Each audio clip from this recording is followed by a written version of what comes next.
नमस्कार दोस्तों। नरेंद्र मोदी और आरएसएस चीन के साथ मिलकर कौन सी साजिश रच रहे हैं? क्या नरेंद्र मोदी और आरएसएस जिस नए संविधान को बनाने की बात करते हैं वो चाइना मॉडल पर बन रहा है?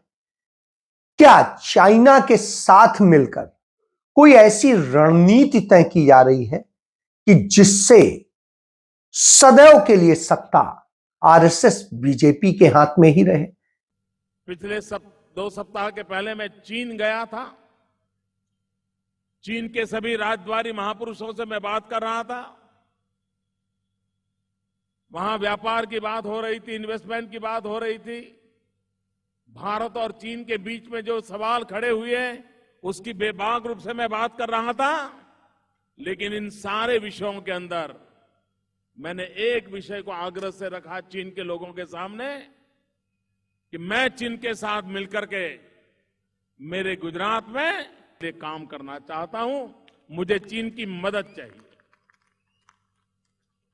और चीन के मुझे आश्वासन दिया है कि हम गुजरात के साथ मिलकर के जो भी कर सकते हैं हम करेंगे। क्या इस देश को चाइनीज तरीके से चलाने की पूरी तैयारी कर ली गई है? क्या इसके लिए ये सारे प्रयोग हो रहे हैं और सब कुछ हो रहे हैं? और धर्म के नाम पर, जात के नाम पर जो ये नफरत फैला करके जिस तरीके से जनता का ध्यान वास्तविक मुद्दों से हटाया जा रहा है वो इसी की एक कड़ी है। इसी विषय पर आपके साथ मैं आज चर्चा करूंगा। राहुल गांधी बार बार कहते हैं, सवाल करते हैं कि आखिर प्रधानमंत्री चीन का चा बोलने से क्यों डरते हैं? प्रधानमंत्री चीन की तरफ लाल आंखें दिखाने की बात करते थे, आज उनकी आंखें बिल्कुल मंद बंद कैसे पड़ गई हैं? क्यों आज नरेंद्र मोदी चीन के राष्ट्रपति जिनपिंग के आगे झुककर प्रणाम करने की मुद्रा में आ जाते हैं? इन्हीं सारे मुद्दों पर आपसे बात करूंगा। कल विदेश मंत्रालय ने ऑफिशियली स्वीकार कर लिया कि चीन के साथ भारत के सामान्य रिश्ते नहीं है। तो सामान्य नहीं है तो कैसे हैं? क्या दुश्मनी वाले हैं या कोई साजिश वाले हैं? किस तरह से है? नरेंद्र मोदी का चरणचुंबक मीडिया है वो इस बात का बखान करता घूम रहा है कि चाइना भी देखिए मोदी की बड़ाई कर रहा है। शायद कर रहा हो, मैं तो मानता हूं कर रहा होगा। चाइना भी करेगा, पाकिस्तान भी करेगा। दुश्मन क्यों कर रहा है? क्योंकि दुश्मन को जब फायदा मिल रहा है तो कर रहा है। इसी पर बात करें। चाइनीज डिप्लोमैट्स का एक प्रतिनिधि मंडल आरएसएस दफ्तर जाता है और आरएसएस के तमाम रणनीतिकारों के साथ में बहुत सी रणनीति पर चर्चा करता है। वो वहां पर बैठ के क्या रणनीति बना रहा था, किस चीज के लिए बना रहा था, कौन सा गणित है, यह समझने की जरूरत है। और यह अपने आप समझ जाएंगे मेरे तमाम बातों को सुनने के बाद।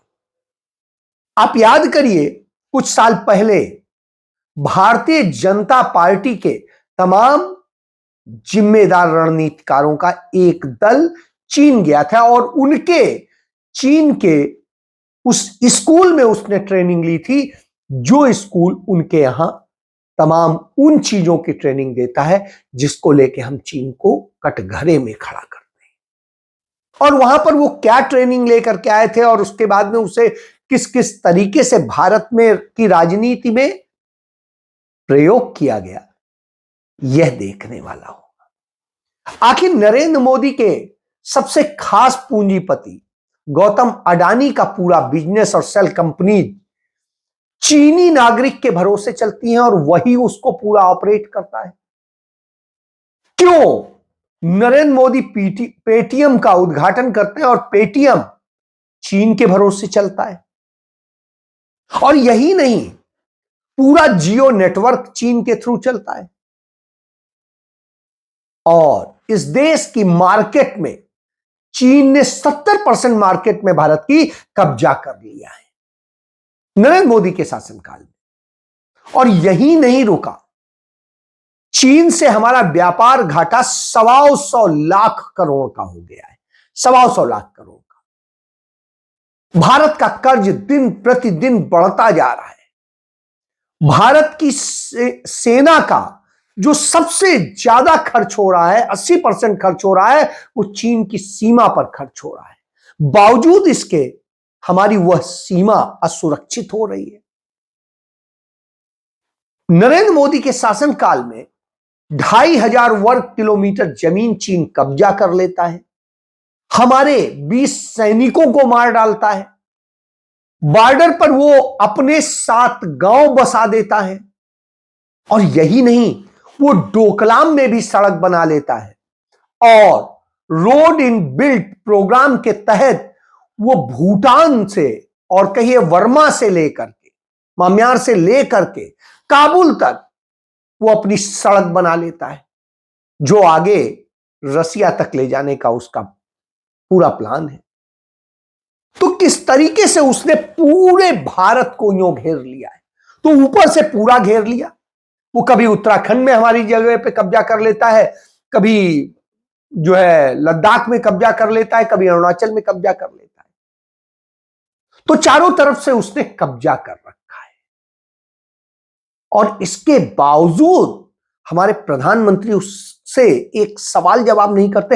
हिंदुस्तान के इतिहास में पहला प्रधानमंत्री नरेंद्र मोदी है जो इतने बार चीन गया, और चीन का भी पहला राष्ट्रपति है जो इतने बार भारत आया। और भारत आकर के वो जब आता है तो नरेंद्र मोदी उसे कभी गुजरात ले जाते हैं, कभी झूले झुलवाते हैं, कभी कुछ करते हैं। और जब वो भारत से बाहर दूसरी जगह नेपाल जा रहा होता है तो रास्ते में महाबलीपुरम में उसको उतार करके उसको लंच वंच कराने के लिए करोड़ों रुपया खर्च करते हैं, उसके लिए रेड कारपेट बिछता है और न जाने क्या क्या होता है। लेकिन वो जा करके नेपाल में हमारे खिलाफ साजिश रचता है और नेपाल को हमारे खिलाफ कर देता है। वही चीन पाकिस्तान के साथ मिलकर के हमारे खिलाफ साजिश कर देता है। वही चीन श्रीलंका में वहां पर उनका पोर्ट लेकर के और वहां पर हमारे खिलाफ साजिश कर देता है, और वो भूटान को हमारे खिलाफ कर देता है, वो बांग्लादेश को हमारे खिलाफ कर देता है, वो म्यांमार को हमारे खिलाफ कर देता है, और वो मालदीव को हमारे खिलाफ कर देता है। जिस मालदीव से हमारा 72 में रिश्ता बना था और लगातार रिश्ते बहुत कायम थे, इतने मजबूत थे कि वो हमारे लिए सामरिक दृष्टिकोण से बड़ा साथ देता था। वहां पर हमारी सेना के तमाम सारे लोग तैनात थे, वहां से हम अपनी समुद्री सीमाओं की रक्षा करते थे। लेकिन वो भी हमारे खिलाफ हो जाता है। अब वहां के राष्ट्रपति भी 4 दिन की यात्रा पर चीन जा रहे हैं। खेल को बार बार समझना होगा। नेपाल बगल में कोई ऐसा हमारे पड़ोस का देश नहीं रह गया जो चीन के साथ में करीबी रिश्ते में ना आ गया हो। और भारत में जब भारत के नागरिकों को, भारत के सैनिकों को सबको मारा जाता है और भारत में कब्जा किया जाता है, तो भारत का विदेश मंत्री क्या कहता है, एस जयशंकर, कि वो तो 6 गुना बड़ी हमसे अर्थव्यवस्था है, हम उससे कैसे लड़ सकते हैं, कैसे बोल सकते हैं। गजब है, पहले भी तो बड़ा था, हम जवाब देते थे। लेकिन चीन की इच्छा से, चीन के कहने पर, चूंकि एस जयशंकर को भारत का विदेश मंत्री बनाया गया, इसलिए शायद वो उसका उपकार जो है अदा करते हैं, या उसी रणनीति के तहत बनाया गया। वो अमेरिका में जाते हैं और अमेरिका में जो खेल करते हैं वो अमेरिका के फेवर में करते हैं, भारत के नहीं। इससे आप समझ सकते हैं कि ये दोहरा खेल है। भारत को कैसे गुलामी की दिशा में ले आना और इतना कमजोर बना देना कि फिर यहां के नागरिक सिर्फ वही सुने जो चीन जैसा व्यवस्था के तहत होता है। भारतीय जनता पार्टी की सत्ता स्थापित हो, पूंजीपतियों को उनके लाभ मिले जो भारतीय जनता पार्टी से जुड़े हुए हैं या मोदी के खास हैं, तो इस तरह की रणनीति चल रही। चीन में है क्या? चीन में, चीन देश की आप बात करेंगे, चीन देश में एक पार्टी की का देश, और चीन की जमीन उस पार्टी की जमीन, चीन का संविधान उस पार्टी का संविधान, और चीन के नागरिक उस पार्टी के नागरिक, अन्यथा नहीं तो मौत के मुंह में जाएंगे, नहीं तो जेल में जाएंगे। और चीन में उस पार्टी के प्रतिनिधि, उस पार्टी के सांसद, उस पार्टी की संसद, उस पार्टी के मंत्री, उस पार्टी के विधानसभा, उस पार्टी के काउंसिल्स और उस पार्टी का ही अफसर, जज, अदालतें, सब कुछ उस पार्टी। उसी व्यवस्था को शायद नरेंद्र मोदी लागू करना चाहते हैं। इसीलिए एक देश, एक विधान, एक अदालत, एक नेता, एक पार्टी, इसी सोच पर भारत में भी काम हो रहा है। क्यों बार बार तमाम सारे बड़े लोग यह खतरा बताते हैं? जो भारतीय जनता पार्टी के राष्ट्रीय उपाध्यक्ष रहे, तमाम राज्यों के राज्यपाल रहे और रहे, वो सत्यपाल मलिक बताते हैं कि यदि 2024 में मोदी जीत गए तो संविधान और लोकतंत्र सब खत्म हो जाएगा। बिल्कुल सही कहते हैं, क्योंकि चीन ने इसी तरीके की कुछ ट्रेनिंग इन्हें दी है और इसी रणनीति पर काम हो रहा है। और जो प्रधानमंत्री नरेंद्र मोदी के सलाहकार कहते हैं कि संविधान बदलना चाहिए, वो इसी बूते कहते हैं, क्योंकि चीन के साथ मिलकर नया संविधान तैयार किया जा रहा है और उस संविधान में यह प्रावधान किए जा रहे हैं कि भारतीय जनता पार्टी आरएसएस के अलावा बाकी किसी के लिए कोई जगह न रहे। इस देश की जनता उस पार्टी के गुलाम बन के रहे और उस पार्टी के ही नियमों से चले और उस पार्टी के टुकड़ों पर ही पले। किसी व्यक्ति को कोई ऐसा अधिकार नहीं हो कि वो सरकार के लिए बोल सके। इसी दृष्टिकोण से देखिए आप, जो भारत न्याय संहिता बनाई गई है उसमें इसी तरह से जो आप राजद्रोह होता था वो अब देशद्रोह हो गया, देश के खिलाफ, राज के खिलाफ नहीं।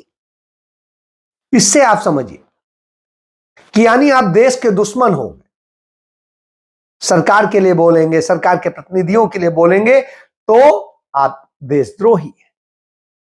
यह उसी कड़ी का हिस्सा है और इस तरह के और तमाम सारी साजिशें रची जा रही और उसके लिए पूंजी का सहारा लिया जा रहा है, उसके लिए दूसरे सहारे लिए जा रहे हैं। राहुल गांधी ने बार बार बताया कि किस तरीके से 2500 वर्ग किलोमीटर जमीन कब्जा कर ली है। जो प्रधानमंत्री ने कहा है कि लद्दाख में 1 इंच जमीन नहीं गई है, ये सरासर झूठ है। पूरा लद्दाख जानता है कि चाइना ने हमारी जमीन हड़प ली। तो ये मैप की बात तो बड़ी गंभीर है, मगर इन्होंने जमीन तो ले ली है, तो उसके बारे में भी प्रधानमंत्री को कुछ कहना चाहिए। चीन ने और उसके सबूत भी दिए, लेकिन सरकार सुनने को नहीं तैयार। जब हमारे सैनिक मार दिए जाते हैं तो प्रधानमंत्री नरेंद्र मोदी चीन को क्लीन चिट देते हैं बगैर कोई नाम लिए उसका, न कोई घुसा है, न कोई घुस आया है, न कुछ है, इस तरह से करके। और इस तरह से करके वो इस देश के साथ में धोखा करते हैं और चीन को जस्टिफाई कर देते हैं। और चीन हम चुनौती देने वाले हमारे वीर शहीदों के स्मारकों को तोड़ करके वो चीन के कब्जे की भूमि बना दी जाती है या बफर जोन बना दी जाती है। यह भी दशा हो गई है, यह भी दशा हो गई है कि इस देश की पूरी मार्केट पर कब्जा चीन को करा दिया गया है। चीन के तमाम कंपनियों को भारत में ऐसे स्थापित करा दिया गया है कि वो जिस तरह से चाहे खेल कर सके और न जाने क्या क्या हो रहा है। उसी दिशा में सब कुछ चल रहा है और जब उस दिशा में चल रहा हो तो सोचना पड़ता है कि आखिर ये हो क्या रहा है। जब आपके सामान्य संबंध नहीं तो संबंध क्या है और क्यों चीन के साथ ही लगातार आप व्यापार भी बढ़ा रहे हैं और दूसरी तरफ चीन हमारा नुकसान भी कर रहा है। और फिर उसके साथ आप कौन सी गोपनीय बैठकें करते हैं। भारत के इतिहास में पहली बार हो रहा है आरएसएस के दफ्तर में चाइना के लोग। ये खेल क्या है? ये खेल इसलिए है क्योंकि जब मनमोहन सिंह सरकार में भारत इतना मजबूत हुआ कि वो आर्थिक रूप से, सामाजिक रूप से और तमाम तरह से जो वैश्विक रूप से मजबूत हुआ, उससे चीन को खतरा हो गया। इसलिए चीन ने साजिश रची और वो साजिश रच के मनमोहन सिंह सरकार को बदनाम किया और बदनाम करने के बाद में नरेंद्र मोदी की सत्ता ले आए और वो सत्ता आने के बाद लगातार चीन को फायदा होता चला जा रहा है। आप याद करिए, पंडित जवाहरलाल नेहरू देश के प्रधानमंत्री थे। देश को जो कश्मीर मिला था उस मुताबिक लद्दाख का एक हिस्सा हमारे पास होना चाहिए था, लेकिन वास्तव में नहीं था, जिसे सियाचिन कहते। और उसको कैसे काबिज हुआ जाए, उसको लेकर के नेहरू ने प्लानिंग करी और उन्होंने धीरे धीरे धीरे धीरे करके वहां घुसपैठ कर ली, बहुत सारी जमीनों पे कब्जा कर लिया। चाइना ने इसका विरोध किया, इसको लेकर के तमाम बातें हुई और उसके बाद में अंततः एक युद्ध हुआ 1962 का। उस युद्ध के बावजूद भी हम नुकसान में नहीं रहे, क्योंकि हमारी कोई जमीन गई नहीं, हम 1 इंच जमीन नहीं खोए, बल्कि हम उल्टा उनकी जमीन पर काबिज हो गए थे, जो हमने नक्शा बदल के अपनी दिखाई थी। इस आधार पर नेहरू को बदनाम किया जाता है, मगर वो जाने नहीं दिया था। तो जब जाने नहीं दिया था तो आप समझ सकते हैं मेजर शैतान सिंह जैसे लोग थे जिन्होंने अपनी सर्वोच्च शहादत दे करके भी बचाया था। इसके बाद में श्रीमती इंदिरा गांधी प्रधानमंत्री बनी, नाथुला में बुरी तरीके से हराया चीन को, और उसके बाद 1969 में 1969 में हमने फिर हराया। हमने सिक्किम को चीन से छीनकर भारत में मिला दिया। हमने राजीव गांधी के समय में 1987 में नेफा को चीन से छीन करके भारत में मिला दिया और भारत का अरुणाचल प्रदेश बना दिया।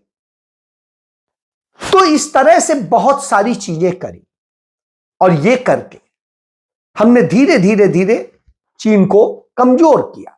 चीन और पाकिस्तान को बीच में लड़ा करके हम दोनों पे भारी पड़ते थे, हैवी पड़ते थे।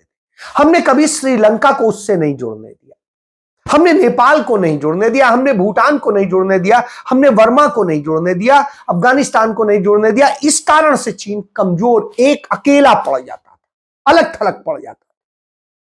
लेकिन नरेंद्र मोदी के शासनकाल में यह हुआ कि ये सारे सब एक साथ आ गए, हम अकेले पड़ गए। और चीन जानता है कि भारत एक बड़ा मैन पावर है और कैसे यहां पर क्या क्या चीजें हैं जिनको कमजोर कड़ियां हैं। तो उसने हमारे यहां धर्म के खेल को आगे बढ़ाने में मदद की और नरेंद्र मोदी की मदद की। नरेंद्र मोदी सरकार के साथ मिल करके एक खेल किया कि भारत को कैसे कमजोर कर दिया जाए और आर्थिक रूप से तोड़ दिया जाए, और वो तोड़ दिया गया है। आज हम कर्ज में डूब चुके हैं, आज हमारे ऊपर तमाम सारे संकट खड़े हैं। हमारे देश में 81 करोड़ से अधिक भूखमरे लोग हैं, 90 करोड़ से अधिक बेरोजगार लोग हैं।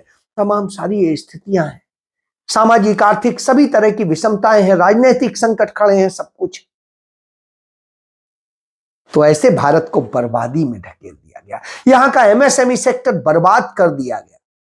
अब तक 30% एमएसएमई सेक्टर हमारा बंद हो चुका है, 35%। हम आश्रित होते जा रहे हैं, यह स्थिति है। तभी राहुल गांधी सवाल उठाते हैं, तभी उन सारी चीजों को लेकर के बात करते हैं।